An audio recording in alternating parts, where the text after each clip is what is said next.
ከአንድ ሰው ጋር አውርተህ ከጨረስክ በኋላ ሙሉ ጉልበትህ ልክ በቫኪዩም ክሊነር እንደተመጠጠ ሆኖ ተሰምቶ ያውቅ ይሆናል። ምናልባት ምንም ከባድ ሥራ አልሰራህም፣ ነገር ግን ውስጣዊ ድካም ተሰምቶሃል። እስቲ ይህንን ሁኔታ በህሊና ሳለው። ስብሰባ ላይ፣ ሻይ ቤት ወይም ከጓደኞች ጋር ተሰብስበህ እያለ አንድ ሰው አንተን ዝቅ የሚያደርግ ክብርህን የሚነካ ነገር ግን በቀልድ የተሸፈነ መርዛማ ቃል ይወረውርብሃል። በዙሪያ ያሉት ሁሉ ይስቃሉ። አንተን ምንም እንዳላመመ ለማስመሰል አብረህ ትስቃለህ። ግን ማታ ብቻህን አልጋህ ላይ ስትሆን ያቺ የተወረወረችው ቃል እንደ እሳት ታቃጥላለች። ለምን ልክ ልኩን አልነገርኩትም? ለምን ዝም አልኩ እያልክ ራስህን ትወቅሳለህ። ነገም ያው ነው። ነገም ሰላም እንዳይደፈርስ ብለህ ጥሩ ሰው ለመባል ብለህ ክብርህን አሳልፈህ ትሰጣለህ። አንተ ይህንን ትዕግስት ትለዋለህ፣ ሰላም ፈጣሪነት ትለዋለህ። ታላቁ ፈላስፋ ፍሬድሪክ ኒቼ ግን ይህንን የባርነት ስነ ልቦና ይለዋል ጥሩ ሰው ለመሆን ብለህ ራስህን ማጥፋት ይለዋል። ኒቼ የሰው ልጅ ነፃነቱንና ክብሩን ለማስመለስ በውስጡ ያለውን አንበሳ መከስከስ አለበት ይላል። ዛሬ የስሜት ርቀት ኢሞሽናል ዲስታንስ የተባለውን የጨለማ ስነ ልቦና ሚስጥር እንፈትሻለን። ይህ ማለት ስሜት አልባ መሆን ወይም ሰውን መጥላት ማለት አይደለም። ይህ ማለት የራስህን ሰላም እንደ ውድ አልማዝ አጥረህ መጠበቅ ማለት ነው። ውጭ ላይ ከባድ ማዕበልና አውሎ ነፋስ ሲነፍስ ግርማ ሞገስ ያለውን የዋርካ ዛፍ እስቲ አስተውሉ። ቅርንጫፎቹ ሊወዛወዙ ይችላሉ፣ ነገር ግን ግንዱ አይንቀጠቀጥም። ምክንያቱም ማዕበሉን ለመቋቋም የሚታገለው ከላይ ባሉት ቅጠሎቹ ሳይሆን መሬት ውስጥ ጠለቅ ብለው በገቡት ስሮቹ ነው። አንተም በሕይወት ልክ እንደ ዋርካው ዛፍ መሆን አለብህ። በዙሪያ ምንም አይነት ጫጫታ ቢፈጠር በራስህ የውስጥ ስሜት ውስጥ ጸንተህ መቆምን መማር አለብህ። አእምሮ ልክ እንደ አንድ የተከበረ ቤተ መንግሥት ነው። ነገር ግን ይህንን ቤተ መንግሥትህን ለመስበር የሚጠቀሙባቸው የራሳቸው ቁልፎች አሏቸው። አንዳንዱ በምታደርገው ነገር ሁሉ ስህተት የሚፈልግ ነቃፊ ነው። ሌላኛው ደግሞ ቃላትህን እያጣመመ የራስህን እውነት እንድትጠራጠር የሚያደርግህ ጋስላይተር ነው። አሊያም ደግሞ ለችግሮች ሁሉ አንተንና ዓለምን የሚወቅስ የዘላለም ተበዳይ ቪክቲም ሊሆን ይችላል። እነዚህን ሰዎች ማወቅ የመጀመሪያውና ትልቁ የነጻነት እርምጃህ ነው። ልክ ጫካ ውስጥ ስትጓዝ መርዛማ እባብን ለይተህ እንደምትጠነቀቀው ማለት ነው። አንዴ መርዝ መሆኑን ካወቅ አትታገለውም፣ ትርከዋለህ። በሕይወት ውስጥ ያሉትን ሰዎች እስቲ አስተውላቸው። በሥራ ቦታ ወይም በቅርብህ ሆነው የእነሱ ብቸኛ ሥራ የሌላውን ስህተት መፈለግ፣ ማሾፍና ሰውን ማዋረድ የሆኑ ሰዎች አሉ። እነዚህ ሰዎች ልክ እንደ ጅብ ናቸው። ጅብ ጥንካሬው ያለው ብቻውን ባለው አቅም አይደለም፣ በመንጋውና በጫጫታው ውስጥ ነው።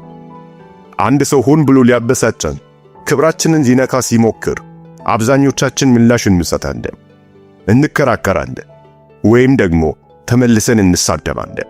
ግን እመን፣ ልክ ምላሽ ስትሰጣቸው በእነሱ ወጥመድ ውስጥ ወደክ ማለት ነው። እነሱ የሚፈልጉት ያንተን ኢነርጂ ነው።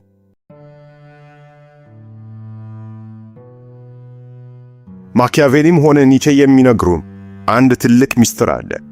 ደካማ ሰዎች የሚያድጉት በአንተ ትኩረት ላይ ነው። ስለዚህ ቀጥሎ አንድ ሰው ሆን ብሎ በንግግሩ ሊያጠቃ ሲሞክር አትቆጣ፣ አትሳቅ። ፊትህን ቀዝቀዝ አድርገህ አይን አይኑን እያየህ ዝም በለው። ያንተ ዝምታ ከሺህ ቃላት በላይ የሱን ከንቱነት ይነግረዋል። የተረጋጋ ሰው ዝምታ ለተንኮለኛ ሰው ትልቁ ቅጣት ነው። በዚህ ጫጫታ በበዛበት ዓለም ብዙዎቻችን ዝምታን እንደ ድክመት፣ እንደ መሸነፍ አሊያም ሐሳብን እንደ መዋጥ አድርገን እናየዋለን። ዝምታ ትልቁ መሳሪያህና ማንም ሊሰብረው የማይችለው ጋሻህ ነው። በስነ ልቦናው ዓለም ይህ የግራጫ ድንጋይ ግሬ ሮክ ሜተድ ይባላል። መንገድ ላይ ስትሄድ ያየኸውን ግራጫ ድንጋይ አስቦ ምንም ትኩረት አይስብም፣ አሰልቺ ነው። አንድ ጠባጫሪ ሰው ሊያናድድህ ሲሞክር ልክ እንደ ግራጫ ድንጋይ አሰልቺና ቀዝቃዛ ሆነበት። ያ ሰው ጠብ ሲፈልግ ያንተ ዝምታና እርጋታ ግራ ያጋባዋል። ምላሽን፣ ክርክርንና መከላከያነትን ይጠብቃል። ምንም አይነት ስሜት ሳትሰጠው ስትቀር ግን ኃይሉን ትነጥቀዋለህ። እንደ ቀስት የተወረወሩት ቃላቱ የሚመቱት ኢላማ ስለሌላቸው እግሩ ስር ይወድቃሉ። ጉልበት የተወሰነ ሀብት ነው። ለምን አንተን ባለመረዳት ላይ ለተጠመደ ሰው ታባክመዋለህ? ዝምታ ግን የሁሉ ነገር መጨረሻ አይደለም። ዝምታ ጥበብ የሚሆነው ድንበርህን ለሚያውቅ ሰው ብቻ ነው። አንተ ግን በሕይወትህ የራስህ ክልል የለህም። በርህ ለሁሉም ክፍት ነው። አጥርህ እየፈረሰ ነው። ሰዎች ሲቀልዱብህ፣ ስብዕናህን ዝቅ የሚያደርግ ንግግር ሲወረውሩብህ፣ አንተ ግን ሁኔታውን ለማለዘብ ብለህ አብረህ የምትስቅ ከሆነ እያደረክ ያለኸው የገዛ አጥርህን በገዛ እጅህ ማፍረስ ነው። ኒቼ የኃይል ፍላጎት በሚለው ፍልስፍናም እያንዳንዱ ሰው የራሱን ሕግ ማውጣት እንዳለበት ያስተምራል። አንተ ግን የሌሎችን ሕግ እያከበርክ የራስህን ክብር እየረገጥክ ነው። ሰዎች የአንተን ድንበር የሚጥሱት በአጋጣሚ አይደለም፣ አንተ ለፍስፍስ መሆንን ስለሚያውቁ ነው። የማይመችህን ነገር በግልጽ አይናቸውን እያየ ይህ አይመቸኝም፣ ይህ ቀልድ አያስቅም ለማለፍ አትፍራ። ድንበሩን ያላሰመረ ሰው ማንም ይረግጠዋል። እንደ አንበሳ የራስህን ግዛት ካላከበርክ መንጋው በሙሉ ግቢ ውስጥ እንዲሰማራ ፈቅደሃል ማለት ነው። አጥርህን ማጠር ስትጀምር አንዳንዶች ተቀይረዋል፣ እብሪተኛ ሆነሃል እያሉ ሊርቁህ ይችላሉ። ነገር ግን የሚርቁህ መጀመሪያውኑም አጥርህን ሊጥሱ የመጡት ሌቦች ብቻ መሆናቸው ነው። አጥርህ ጥገኛ ተውሳኮችን ያባርራል፣ እውነተኛ ሰዎችን ግን ይስባል። ድንበርህን የማያከብር ሰው ካንተ ሕይወት ውስጥ መውጣቱ ኪሳራ ሳይሆን ትርፍ ነው። አጥርህን ስታቆም የምታጣው ጓደኞችን ሳይሆን አንተን ሊበዘብዙ የመጡትን አጭበርባሪዎች ነው። ስለዚህ ዛሬውኑ አጥርህን ሊያንባ የማይታለፍ የማይደፈርና ግልጽ ድንበር ይኑር። ለመጀመሪያ ጊዜ ለሰዎች ድንበር ስታበጅ ወይም ምላሽ ከመስጠት ተቆጥበህ ዝም ስትል ሊከብድህ ይችላል። ይህ የተለመደ ነው። ከልጅነታችን ጀምሮ ሰዎችን ለማስደሰት እንድንሆን ተኮትኩተን አድገናል። ነገር ግን ይህንን አስታውስ፣ የአእምሮ ጤናህን መጠበቅና አጥርህን ማጠር ራስ ወዳድነት ሳይሆን ሕልውናህን የማስቀጠል ጉዳይ ነው። ከባዶ ኩባያ ላይ ለሌሎች ውሃ መቅዳት አትችልም። የራስህን መንፈስ ጤናማና ጠንካራ አድርገህ በመጠበቅ ብቻ ነው እውነተኛ ጉልበትህንና ፍቅርህን ለሚገባቸው ትክክለኛ ሰዎች መስጠት የምትችለው። ከተራ ትንኮሳዎችና ከሰዎች ጫጫታ ከፍ ማለት ትልቁ መንፈሳዊና ስሜታዊ የእድገት ደረጃ ነው።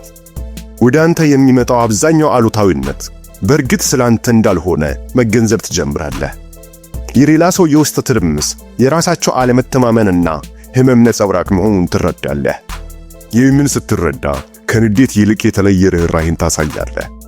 ይህ ጥልቅ አመለካከት የሰዎችን ድርጊት በግልህ ከመውሰድ ሙሉ በሙሉ ነፃ ያወጣሃል። በሰላም በደስታና በአዎንታዊ ጉልበት የተሞላ ሕይወት ሊኖርህ ይገባል። ወደ ውስጥ ዓለምህ ማን መድዋት እንዳለበት የመምረጥ ኃይል አለህ።